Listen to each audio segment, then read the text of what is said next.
جیسے جیسے وقت گزرتا گیا، عورت نے نیہا سے نفرت اور حسد کرنا شروع کر دیا، کیونکہ اس کے زیادہ تر گاہک نیہا کو ترجیح دیتے تھے۔ ان میں سے بہت سے لوگ اس بات کا انتظار کرتے تھے کہ جو لباس نیہا سلائی کر رہی ہے وہ کس طرح کا ہوگا۔ اس سے خاتون کو بہت تلخ گراں گزرتا تھا، اور ایک دن اس نے نیہا پر جھوٹا الزام لگا کر اسے گھر سے باہر بھیج دیا۔ نیہا نے منتیں کی، لیکن اس کی التجا کانوں پر جوں تک نہیں رینگی۔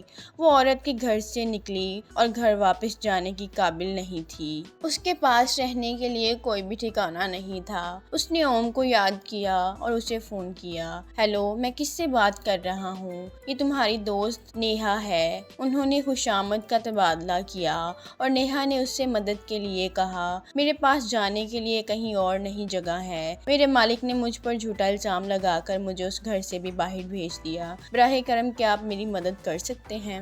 اوم کو ایک بار پھر نیہا پر ترس آیا۔ اس نے اسے شہر میں اس کے ساتھ رہنے کو کہا۔ نیہا نے اپنی تھوڑی سی بچت استعمال کی اور شہر جانے والی بس میں سوار ہوئی۔ جب وہ اوم کے گھر پہنچی تو یہ ایک اسٹوڈیو اپارٹمنٹ تھا، لیکن یہ ان دونوں کے لیے رہنے کو کافی چھوٹا تھا۔ اس نے ایک بار پھر اوم کی سخاوت کا شکریہ ادا کیا اور اگلے دن وہ نوکری کی تلاش میں نکل گئی۔ وہ خوش قسمت تھی کہ ایک فیشن ڈیزائنر کو اس کو مل گیا۔ ایک کارکن کی ضرورت تھی جسے اس نے جلدی سے اس عہدے کے لیے درخواست کی۔ اس نے اپنا اسکول سرٹیفکیٹ آجر کو پیش کیا اور سلائی مشین پر کچھ ٹیسٹ کروائے۔ نیہا اپنی خوشی پر قابو نہ رکھ سکی جب اسے بتایا گیا کہ وہ ملازمت کر چکی ہے، اور اوم اس کے لیے بہت خوش تھا۔ نیہا نے اگلے دن دوبارہ کام شروع کیا اور تھوڑی ہی دیر میں سب اسے پسند کرنے لگے۔ اس نے اپنی مہارت اور ڈیزائن سے سب کو حیران کر دیا۔ اسے 6 ماہ سے سب کو حیران کر دیا تھا، اور اسی عرصے کے دوران اس کو چیف ڈیزائنر کے عہدے پر ترقی مل گئی اور اس نے بہت پیسہ کمانا شروع کر دیا۔ وہ اوم کے گھر سے نکل کر اپنے گھر میں چلی گئی اور اپنا فیشن برانڈ بنانے کے لیے بچت کرنا شروع کر دی۔ دریں اثنا گھر پر اس کے بہن بھائیوں نے اسکول ختم کر دیا تھا، لیکن وہ بہت اچھے نمبروں کے باوجود بے روزگار تھے۔ کامیابی کے بغیر اپنے شہر میں نوکریاں کی تلاش کر رہے تھے۔ انہوں نے شہر آنے کا فیصلہ کیا، بالکل اسی طرح جیسے ان کے والد نے نیہا کا مذاق اڑایا جو وہ ہمیشہ کلاس میں آخری آتی تھی۔ اس نے اپنے بچوں کا مذاق اڑایا کہ وہ ان کی تعلیم پر خرچ کرنے کے بعد بھی نوکری حاصل کرنے میں قابل نہیں تھے۔ ایک دن نیہا اپنے کام پر جا رہی تھی کہ ایک عورت نے اسے سڑک پر بلایا۔ نیہا نے عورت کے چہرے کو پہچان لیا، لیکن یقین نہیں تھا کہ یہ کہاں دیکھا ہے۔ عورت نے اسے سمجھایا، میں آپ کی بہترین گاہکوں میں سے ایک ہوں، جب آپ ابھی اپنے ماسٹر کے لیے اپرنٹس تھی۔ مجھے افسوس ہوا جب اس نے مجھے بتایا کہ آپ چلے گئے ہیں، لیکن اب آپ کو دیکھ کر میں بہت خوش ہوں۔ کیا تم ابھی بھی کام کر رہی ہو؟ مجھے آپ سے مل کر اتنی ہی خوشی ہوئی ہے۔ میں نے فی الحال اپنا برانڈ شروع کرنے کے لیے بچت کر رہی ہوں، لیکن فی الحال میں کام کر رہی ہوں۔ خاتون نے نیہا کو بات ختم کرنے سے پہلے ہی روک دیا۔ اس نے ایک بہت مہنگا پرس کھول کر نیہا کو دیا۔ اس نے اپنے بیگ سے نکال کر ایک کارڈ نیہا کو پکڑایا۔ براہ کرم مجھ کو رات کو کال کیجیے گا۔ مجھے اس وقت آپ کے کپڑے بہت پسند ہیں اور میں آپ کے مطلوبہ فیشن برانڈ میں سرمایہ کاری کرنا پسند کروں گی۔ جیسا کہ میں نے کہا تھا، مجھے کال کرنا تاکہ ہم مل کر بہترین گفتگو کر سکیں۔ نیہا نے خاتون کا شکریہ ادا کیا اور کام پر چلی گئی۔ اس دن کام سے نکلنے کے فوراً بعد اس نے خاتون کو کال کی اور بلایا۔ وہ ایک مشہور ریسٹورانٹ میں بیٹھی۔ مجھے اپنی ضرورت کی ہر چیز کی قیمت بتائیں، میں آپ کو سرمایہ کاری کے لیے اپنے حصے سے دینے کے لیے تیار ہوں۔ پھر بعد میں اپنے وکیل کو کال کروں گی، وہ ہماری شرائط کا ایک معاہدہ تیار کریں گے۔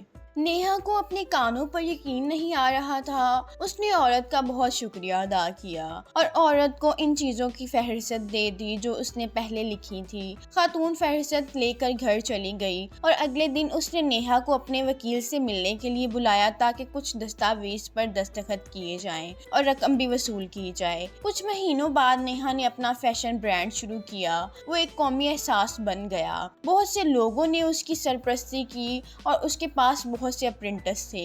نیہا ایک مشہور اور عوامی شخصیت بن گئی تھی۔ ایک دن وہ اپنے دفتر میں بیٹھی تھی کہ ایک آدمی نے اسے دیکھنے کی درخواست کی۔ نیہا یہ دیکھ کر حیران رہ گئی کہ وہ شخص اس کی بہن بھائیوں میں سے ایک تھا۔ وہ گھٹنوں کے بل چلا گیا اور نیہا سے التجا کی کہ وہ اسے ملازمت دے دیں۔ اس نے اسے بتایا کہ وہ اس سے کے دوسرے بہن بھائی کئی سالوں سے شہر میں کیسے رہ رہے ہیں، لیکن وہ اپنی ڈگریاں کتنی ہی تعلیم یافتہ اور شاندار ہونے کے باوجود اچھی ملازمت حاصل کرنے سے قاصر ہیں۔ میرے پاس آپ کے لیے فی الحال کچھ نہیں ہے۔ اگر میری کمپنی میں کوئی ایسا شعبہ جہاں آپ فٹ ہو سکتے ہوئے تو میں آپ کو ملازمت دوں گی۔ نیہا نے اسے ہیومن ریسورسز ڈپارٹمنٹ کا دورہ کرنے کو کہا اور اسے فوری طور پر ملازمت کرنے کے لیے تیار کر دیا۔ اس کے بہن بھائیوں نے اس کا بے حد شکریہ ادا کیا۔ پھر اس نے نیہا کو بتایا کہ ان کی ماں بہت بیمار ہے اور جب سے نیہا گئی ہے وہ خود نہیں تھی۔ نیہا نے اسے جلدی سے شہر کے لیے فلائٹ بک کروائی اور اپنی ماں سے ملنے چلی گئی۔ جب وہ گھر میں داخل ہوئی تو اس کی ماں بستر پر بہت بیمار پڑی تھی۔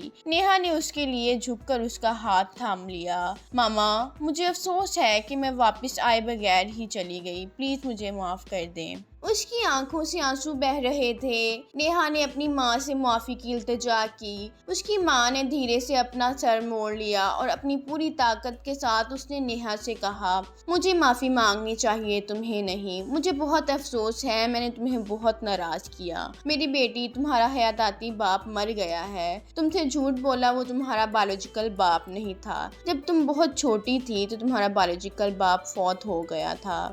اس کی ماں نے اس سے حقیقت بتائی تو وہ رونے لگی۔ ماما، میں نے آپ کو معاف کر دیا۔ اس نے فوراً ہی یہ الفاظ کہے۔ اس کی ماں نے آخری سانس لی اور اس طرح وہ مر گئی جیسے وہ نیہا کی مغفرت کی منتظر تھی۔ اس سے پہلے کہ وہ مر جائے، نیہا نے روتے ہوئے اپنی ماں کو گہرا ماتم کیا۔ اس نے اپنی ماں کو مناسب تدفین دی۔ نیہا نے اس خاتون سے بھی ملاقات کی جس نے اسے سلائی کے فن کی تربیت دی تھی۔ جب وہ عورت کی دکان پر پہنچی تو وہ بہت کم تھی اور اس کی سلائی مشین فرسودہ ہو چکی تھی۔ عورت نے اپنے کیے پر برابر معافی مانگی۔ اس نے اعتراف کیا کہ اس نے حسد کی وجہ سے نیہا کو فریم کیا تھا۔ نیہا نے اس سے کہا، میں نے تمہیں بہت پہلے معاف کر دیا تھا۔ میں اپنی کامیابی کے لیے تم پر مرہون منت ہوں، اور اگر تم نے وہ کام نہ کیا ہوتا جو تم نے کیا ہے تو میں آج اس مقام پر نہ ہوتی جہاں میں ہوں۔ نیہا نے خاتون کے لیے نئی مہنگی مشینیں خریدی اور اپنی دکان کی تزئین اور آرائش کی۔ اس نے شہر میں اپنے متعدد رابطوں کے ذریعے اپنے بہن بھائیوں کو بہتر معاوضہ والی ملازمتیں حاصل کرنے میں مدد کی۔ اوم نے نیہا کی کامیابی کا لطف اٹھایا کیونکہ اس کے تمام طریقے مفت میں بنائے گئے تھے۔ اوم اور نیہا نے اسی دن دیکھ بھال کرنے والے اور ذمہ دار شراکت داروں سے شادی کی۔ نیہا کامیاب ہوتی چلی گئی، اس کے خوبصورت بچے پیدا ہوئے۔ اس کہانی کا اخلاقی سبق ہمیں سکھاتا ہے کہ ہم کسی نہ کسی طرح برکت پاتے ہیں۔ ہم سب ایک جیسے نہیں بنائے گئے۔ اگر ہر کوئی بینکر اور ڈاکٹر ہے تو آپ کی گاڑیوں اور انجنوں کو ٹھیک کرنے والا میکینک کون ہوگا؟ کچھ ایسی چیزیں ہیں جس میں ہم بہتر ہیں، جس میں کوئی اور بہتر ہو سکتا ہے۔